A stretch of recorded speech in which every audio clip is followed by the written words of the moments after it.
مديون على الإنسان لم يقضي حقه. أعوذ بالله من الشيطان الرجيم. بسم الله الرحمن الرحيم. الحمد لله الذي هدانا لهذا وما كنا لنهتدي لولا أن هدانا الله، والصلاة والسلام على من أرسل رحمة للعالمين سيدنا ونبينا محمد صلى الله عليه وسلم، ورضي الله عن شيخنا التجاني وأصحابه ومن تبعه بإحسان إلى يوم الدين.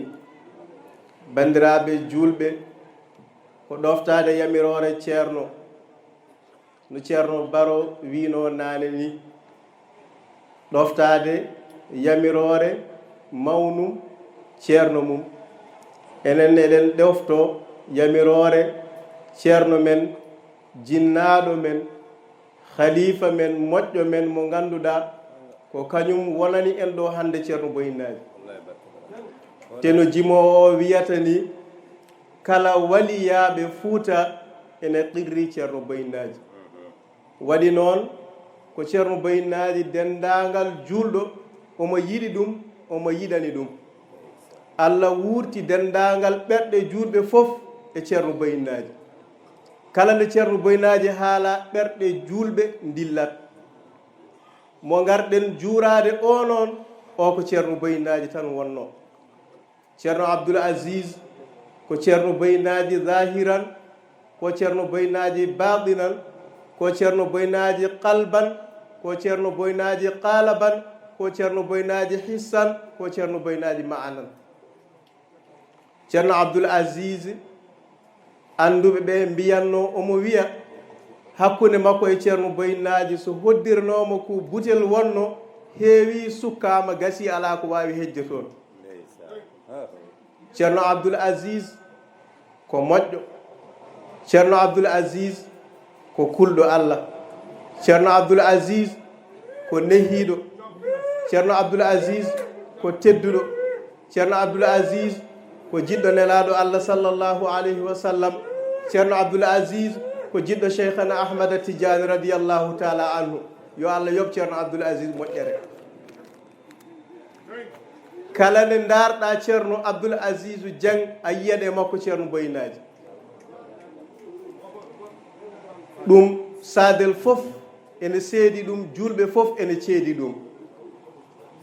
on noon ko on woni mo garɗen juurade. ceerno Baro wi en dañi te kadi en pandini, te kadi ko goonga. neɗɗo arata juurade ceerno Abdoul Aziz Dieng Allah wasa hokkudemo. alhamdulillahi rabbil alamina ko on garɗen juurade mo ganduɗa dendagal jikkuji kalateɗi e nelaɗo Allah sallallahu alayhi wa sallam, Allah ene hokki ɗin jikkuji ceerno Abdoul Aziz Dieng. Seydil Hadji Malick Sy radiyallahu taala anhu omo wiyanno nelaɗo Allah sallallahu alayhi wa sallam wa haza ma haza lakin la yumathalu min tawadu'in wa khusu'il qalbi warratami. Allah hokki nelaɗo Allah sallallahu alayhi wa sallam ko hokkimo ko pop ɗum woni wa haza ma. Allah fandinani nelaɗo Allah sallallahu alayhi wa sallam ma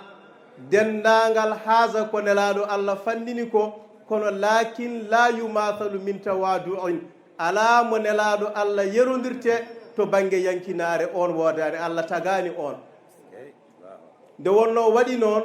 ko nelaɗo Allah sallallahu alayhi wa sallam ko Allah wino kañum nehirtamo jungo muɗum, ala nehowo nelaɗo Allah sallallahu alayhi wa sallam. ɗum waɗi nde nelaɗo Allah sowa,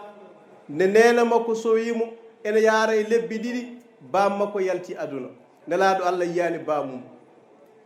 nde nene makko jibinimo wondi e makko duuɓi 4 duuɓi 6 e woni konngol, ha anduɓe mbi ko konngol duuɓi 6 ngol ɓuri sellude yumma ko yalti aduna. o faati to taani ko ene wiye abdoul moutalibin o wondi e muɗum omo yaara duuɓi 7 on yalti aduna fawani hen balɗe 3 sohnajo makko ɓurnoɗo moƴƴude e makko jiɗɗomo jiɗanɗomo hoore mum mo ganduɗa kadi ko kañum ƴami mum yumma khadija ko kañum ƴami nelaɗo allah ñande o heɓi nelaɗo allah o wi jimmi hande ko natta wonde gollanowomi jimmi hande gonta joom gallam yumma khadija ƴami nelaɗo allah saabu moƴƴere nde o soyni e nelaɗo allah e ko andi e nelaɗo allah e ko faami e nelaɗo allah kono nde abdoul moutalibin yalti aduna wonani balɗe 3 yumma khadija kañum ne yalti aduna heddi nelaɗo allah goto ɗum fof ko allah ne holla yimɓe wonde ko wi ko kanko nehanta nelaɗo allah sallllahu alayhi wa sallam kanko nehanta ɗum hoore makko wa an thalathati ayyamin khadijatu qatawan wa dhalika amul husni wal ghumam waɗi nelaɗo allah sallllahu alayhi wa sallam no ceerno wino joni ni nelaɗo allah heewi wiide addabani rabbi fa ahsana ta'dibi jomam nehi kam moƴƴini nedam ɗum waɗi limamul bousayri omo haala o wi ene jeeya e kawisaji nelaɗo allah sallllahu alayhi wa sallam nelaɗo allah ɓurde dendagal yumɓe nehade ɗum ko kawis mo ala nehowo ɓuura yimɓe fof nehade ɗum ko kawis kafaka bil ilmi fil ummiyi mu'jizatan fil jahiliyati watta'dibi fil yutumi kafakal ilmu mu'jizatan fil jahiliyati fil ummiyi kafaka ta'dibu fil yutumi ɗum woni kawis mo ala neho ɓuura yimɓe fof nehade ɗum ko kawis nelaɗo allah sallllahu alayhi wa sallam dendagal mo allah tagno nelaɗo allah ɓuuri hulde allah woni noon ko nelaɗo allah ɓuuri kala mo allah tagno andude allah nde wonno alkhawfu bi gadril ma'rifati kala mo allah tagno nelaɗo allah ɓuuri andude allah wadde kala mo allah tagno nelaɗo allah ɓuuri hulde allah warratami gacce kadi kala mo allah subhanahu wa ta'ala tagno nelaɗo allah ɓuuri wawde hirsude waɗi noon ko nelaɗo allah wi alhaya'u wal imanu ɓurina jami'an in rufi'a ahaduhuma rufi al akharu nelaɗo allah wi gacce e imanu billahi ko kanji cimodiri kala mo ala gacce firi ko ala imanu billahi kala mo jiiɗa joom gacce firi komo jogui imanu billahi kala mo allah tagno nelaɗo allah ɓuuri wawde hirsude ɗiɗo jikkuji 3 ɗi kalɗen ɗiɗo foof eɗe ceerno abdoul asis kulol allah ene ceerno abdoul asis yankinare ene ceerno abdoul asis hewde gacce ene ceerno abdoul asis ceerno abdoul asis tukkitta ko daara tagaɗo koko tukki tan ɗum ɗo ko jikkuji nelaɗo allah sallllahu alayhi wa sallam jikku goɗɗo mo ceerno fadil haalno nane o ceerno abdoul asis ko karay sir ɗum ko jikkuji nelaɗo allah wa kana asjaa askhan nasi ahsanahum khalqan wa khulqan wa khayral hizbi wal umami wa kana asjaa kala jambaro nelaɗo allah ɓuuri wonde jambaro ceerno abdoul asis janko jambaro ala mo huuli haalande gonga askhan nasi wa kana askhan nasi nelaɗo allah ɓuuri kala mo allah tagno wonde karay sira ceerno abdoul asis ko karay sira ahsanahum khalqan wa khulqan nelaɗo allah ɓuuri neɗɗo foof yodde tago ɓuuri neɗɗo foof moƴƴude jikku ɗum waɗi anduɓe mbi la sey'a bada taqwa ahsanu min husnil khuluq hay hunde ala caggal kulol allah ko ɓuuri jikku moƴƴo ceerno abdoul asis ko joom jikku moƴƴo on woni dendindo en ɗo hande min noon kam kala ɗo ɗeɗo jonde jooɗi ñagantomi allah ko yimɓe ɓe allah huccinani ɓe e yidde moƴƴuɓe yo allah yinnuɓe moƴƴuɓe saabu neɗɗo waade no ceerno abdoul asis dieng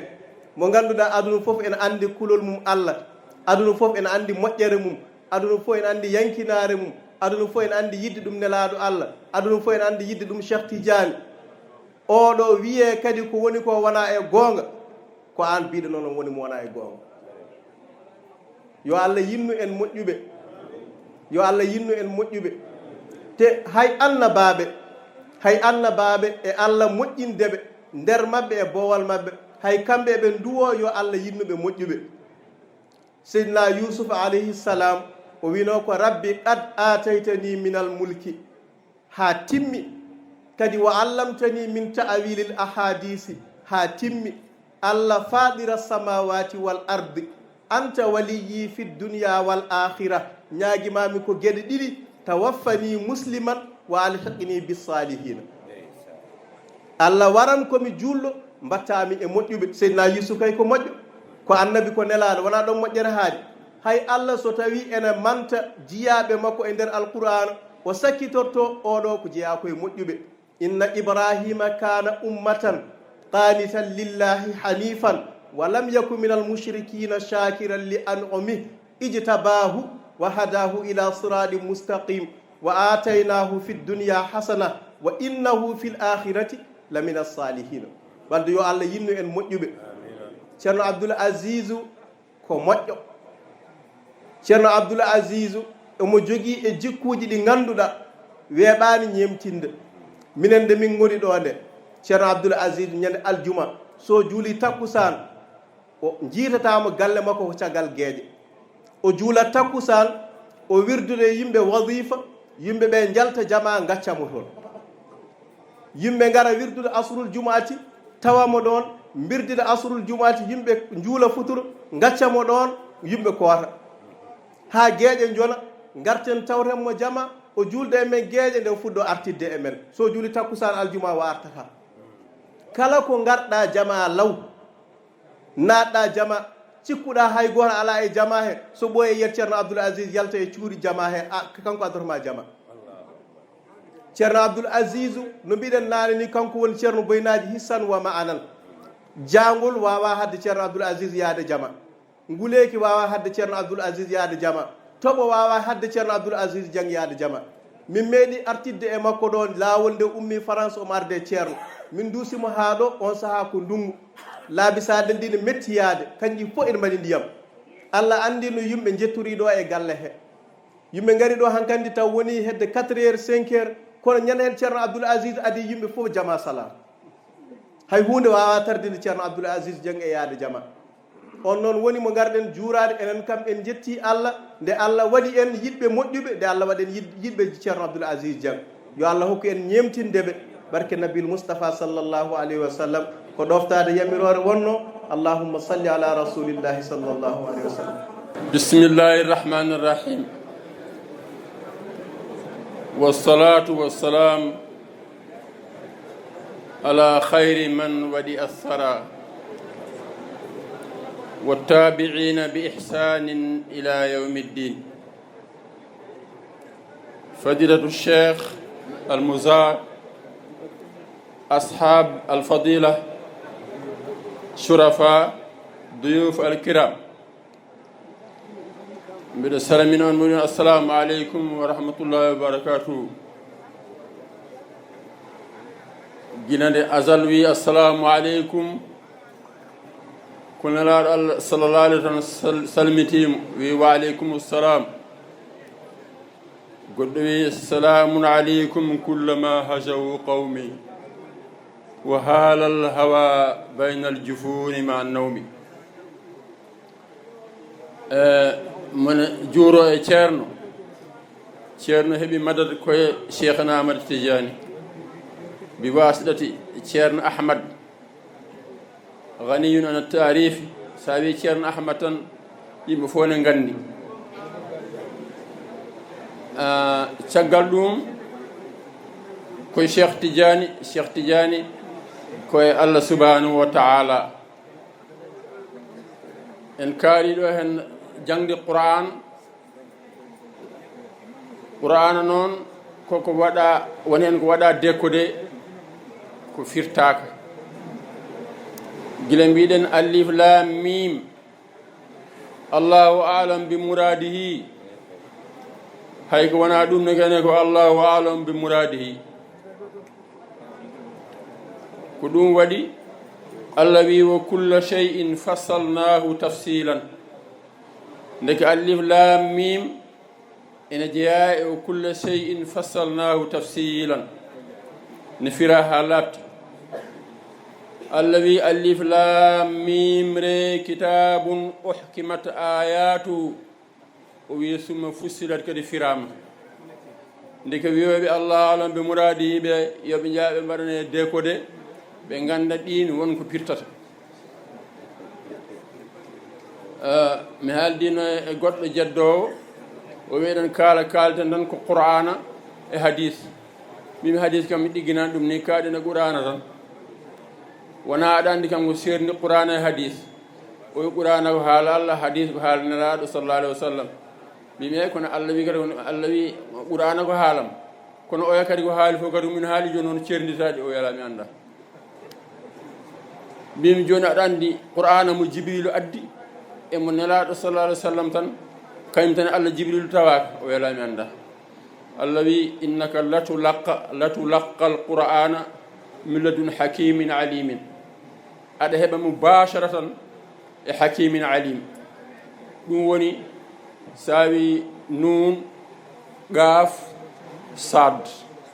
woni tati oye firta ko bisimillahi oye firta ko arrahmani oye firta ko arrahimi goɗɗo wi kullu marifatin la tatarakkasu ala fatihati lkitabi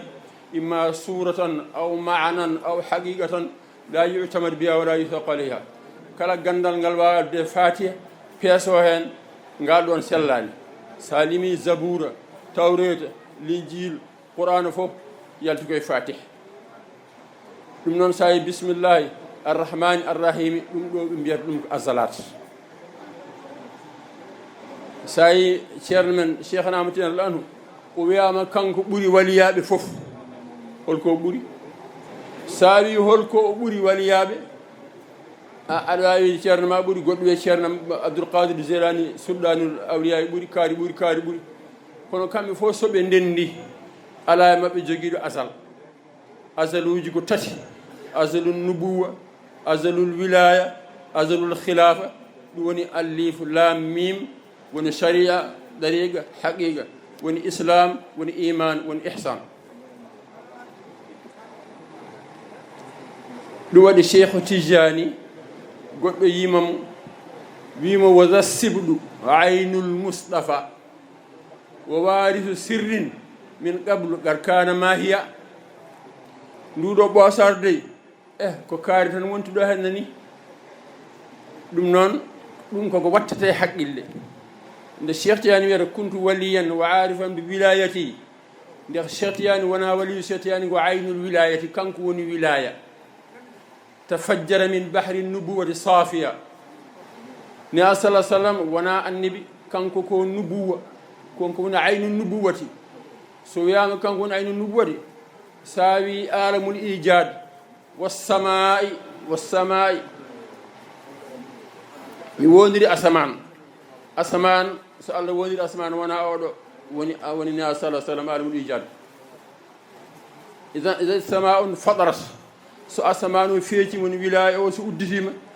widal kawaki mum tatat nde annabaɓe heddiɓe jalta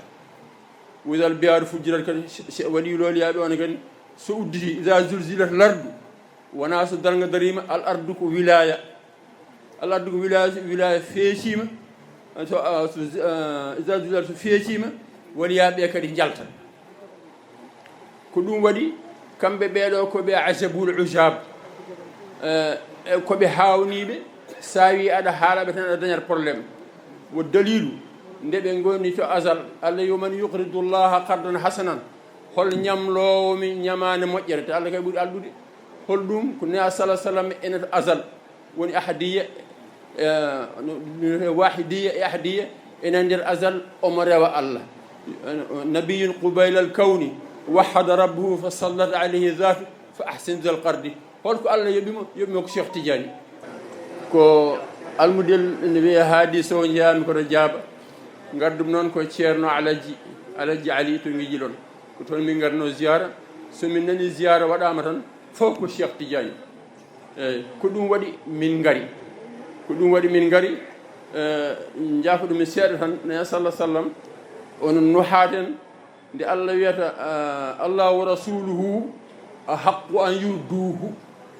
te arabe wowi ko haqqu an yurduhuma nuhaten mbi limada wahada damir الدمير يعود إلى أقرب مذكور وني رسول الله ورسوله كنون نحاد بي سفيان بي والدمير يعود إلى أقرب موجود كنا إن وايرتادي أقرب مذكور وانا الله ومن يجي الرسول أي فقد أدعى الله نما يرتادي مكو كل ودي صلى الله عليه وسلم كل لغز كو بيامر ويندر ندي فوف دم نون من درنا دورن والسلام عليكم ورحمة الله تعالى فيا حبذا مديون على الإنسان لم يقضي حقه صحيح المعاني يعلم الله صدقه وأن سوى المختار لم يستحقه تبلج أصباح الحقائق فوقه وفاه على فهواه مسك الأدلة